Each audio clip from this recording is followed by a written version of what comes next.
A randomizer is a great way to shake up one of your favorite games into a whole new experience. Besides randomizing an obvious game for me like Pokemon, there is another game I know like the back of my hand. The Legend of Zelda Ocarina of Time. Probably my favorite game ever. If you've spent any time on the internet and looked at a top video games list, you'll know it's up there, so I'm not going to waste your time explaining why it's good. Randomizing a Zelda game is great. It becomes the ultimate test of knowledge and skill.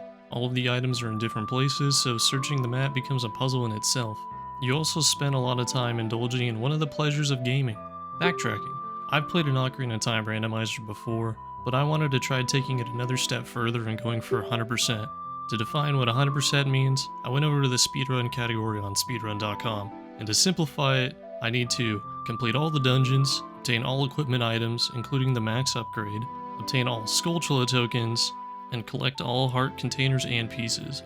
With that aside, the most important part is the randomizer rules I used for the run.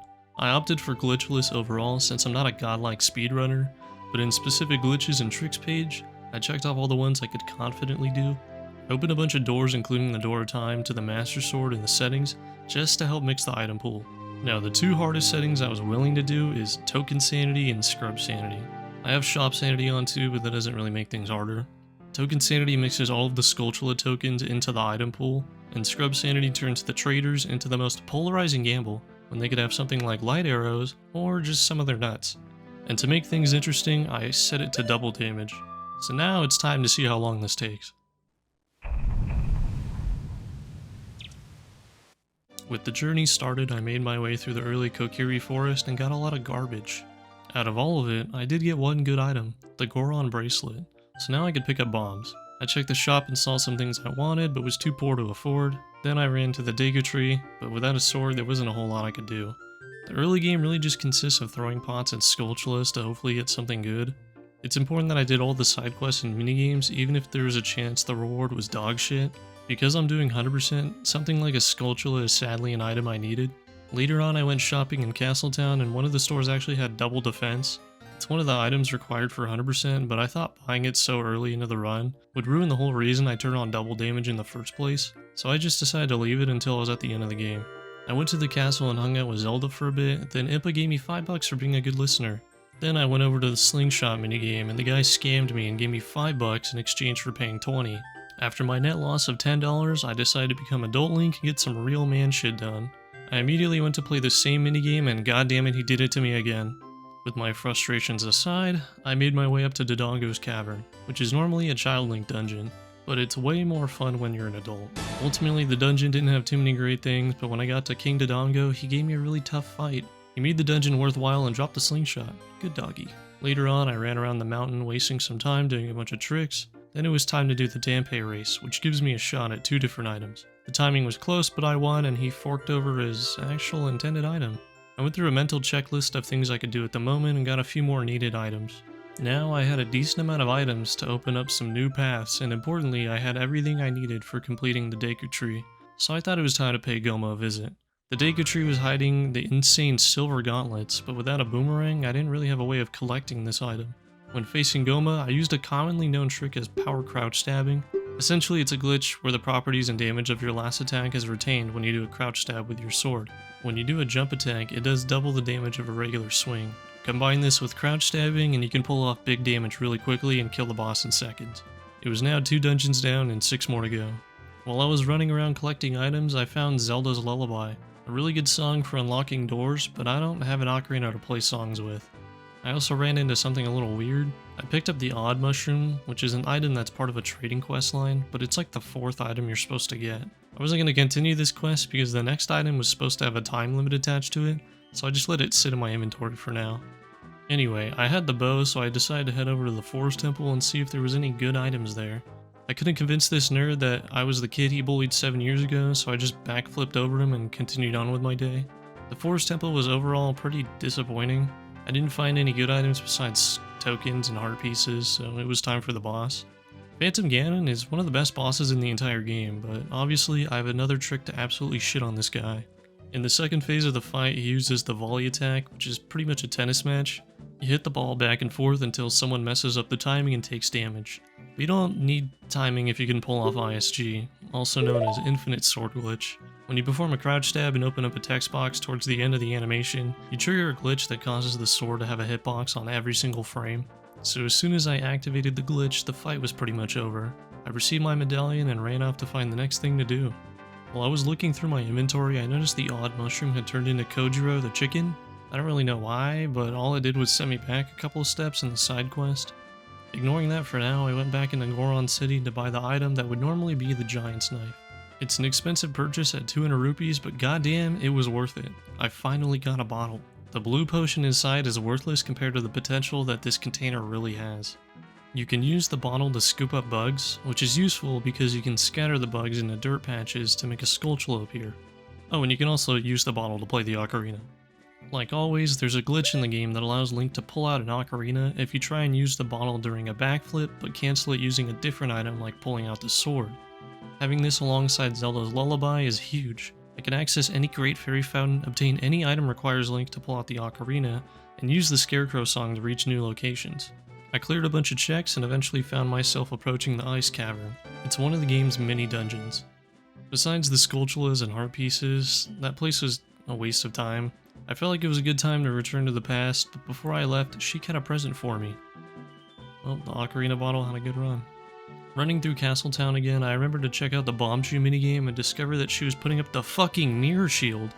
I spent some time accidentally blowing up the chickens and finally got my hands on it. I was still missing the boomerang though, which is probably Young Link's best item, and without it I can't finish the Jabu Jabu dungeon.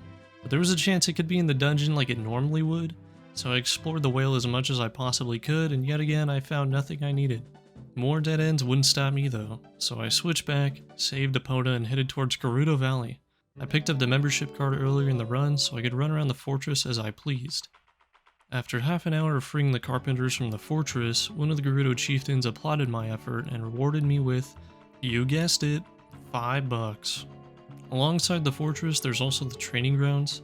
There's a ton of chests inside, so I thought it'd be a good idea to check it out. I was missing a couple items that would help me complete the whole trial, but I used a few more tricks to get some chests that I normally wouldn't be able to get. But overall, there wasn't a whole lot of good items in here. The next place on my checklist was the Shadow Temple. It's going to be a bit more annoying without the Lens of Truth, but going off of memory should get me far enough. Unfortunately, my efforts seemed wasted again, as this hellhole didn't give me anything. Spent the next hour running around collecting random items that came to mind, and eventually wound up inside the Spirit Temple. I tricked both these guys into killing themselves and received some more terrible items.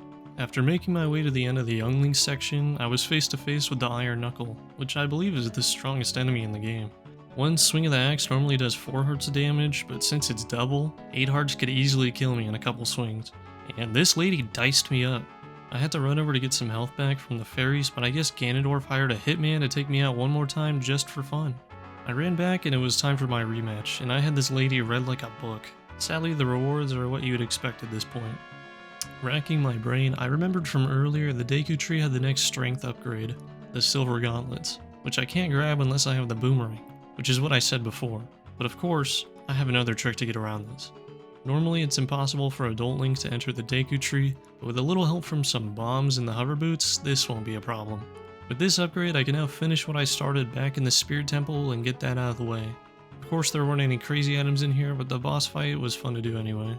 As I was leaving the temple, I noticed a strange little guy sitting in a tree. I ran over, killed him, and somehow this guy had the Song of Time. I went to do the first couple puzzles that came to mind, and thank God it's the Megaton Hammer. Now, the Fire Temple was pretty much as good as solved. It's always fun having the dungeon item beforehand, so when you run through you can solve any of the puzzles in whatever order you want. There's also a section of the dungeon I never knew about as a kid, because you have to use the Scarecrow song to reach an elevator that takes you up. You would only ever need to go up there if you're going for all the Skulltulas, and luckily it was worth my time. With another item down, I was reaching the point of being able to solve anything in the game. All that was left was the Lens of Truth and a few minor items. After making my way through the entirety of the dungeon, I actually forgot a chest, and I got kind of annoyed, so that was enough for today. I took a break for a couple days and eventually decided to channel my inner Clint Stevens to come back and finish everything I had left. On the list we have the remaining Fire Temple, Water Temple, Shadow Temple, Jabu's Belly, the rest of the items, and then Ganon's Castle. Immediately I ran through and opened the single chest I had missed earlier, and what a waste of time that was. It ended up being a spare key that the randomizer throws in to prevent soft locking, but with this information though, I knew the heart container after the boss would just be the map. Next, I made my way to Zora's Domain to complete Jabu's Belly. Running through the dungeon, I wasn't really expecting much since I already had so much of the inventory filled out, but the game had a little surprise for me by throwing in the long shot on a random Skulltula.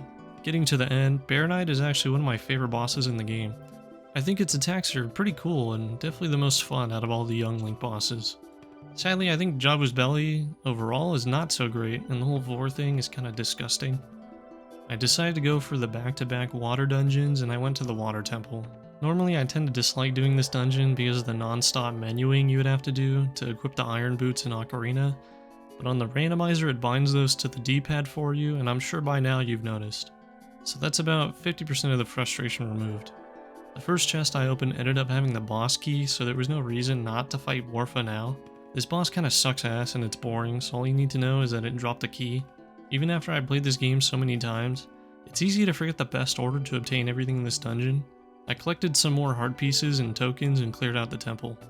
The only dungeon left was the Shadow Temple, but I was still missing the Lens of Truth and I didn't know how to fight the boss without them.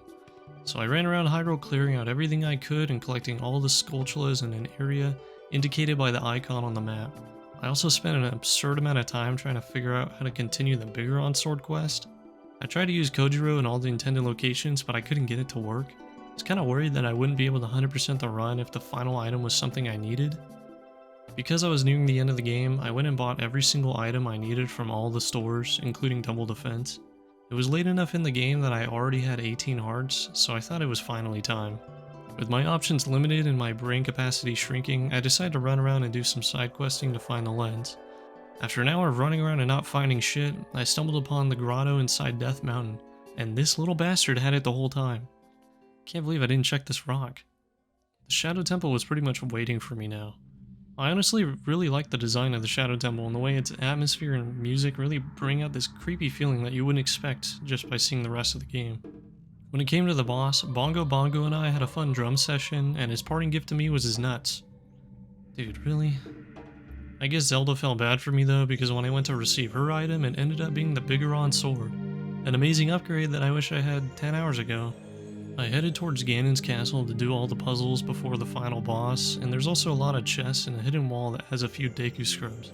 Moving on to the trials, I ran into this room and absolutely destroyed this wolf, which made me laugh. And for whatever reason, this chest was holding on to Saria's song, which I spent way too much time looking for earlier in the run. I cleared out all of the available chests in the castle, and it was now time to clean up and backtrack to get the last few things I missed. 5 Skulltulas and 1 piece of a heart. I thought an easy Skulltula would be in the key guessing minigame, but of course I was wrong.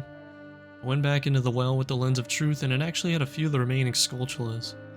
I also finished all the side quests I could, and the second to last Skulltula was locked behind using the Mask of Truth in the Deku Theater, so now I was down to 1 Skulltula left.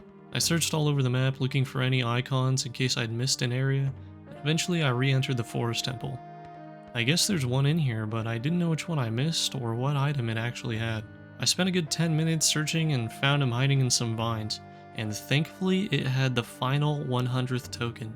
Besides the final heart piece, my inventory was maxed out. I'd gone almost the entire run without looking at an online checklist, but this final heart piece was starting to get to me. There was a chance I truly didn't know the location of this item, and after exhausting all of my options, I looked through a list. Nothing stood out to me as something I haven't done until I saw that there was a Deku Scrub inside Death Mountain that only appears as Child Link. Not in a grotto, just somewhere inside the mountain. With that being my final hope, I ran all the way up the mountain and found him sitting at the bottom of a ladder. And it was nice to see that he had the final heart piece. Everything was now 100% complete, and all that was left was the final fight. But according to the 100% rules on speedrun.com, you need to have the claim check from the Bigoron, but this isn't a speedrun, so we're just gonna ignore that. I made my way to Ganondorf, and we had a tennis rematch without cheating this time, and I still beat him. He was also pretty salty about losing and threw a hissy fit that blew up the entire castle, so Zelda and I had to bounce. After escaping, Ganondorf popped out of the rubble with one final surprise attack, turning himself into his beast form Ganon. But obviously, this shit ain't nothing to me, man. His size is his weakness though, because I kinda just walked circles around him until he gave up. With one final stab to the head, it was over. The game's ending sequence played out and I finished my challenge. Ocarina Time Randomizer 100%. If I were to do this again, I would definitely change a few more settings to make it harder and maybe do an attempt with only 3 hearts or try deathless. I ended up with 6 deaths, so a hardcore run isn't out of my skill range, but I don't think I'll be doing that anytime soon. Anyway, as usual, if you enjoyed the video to some degree, consider liking and subscribing. I have another Pokemon video planned and coming soon, so I hope you stick around for that. That's all for now, so I hope to see you next time.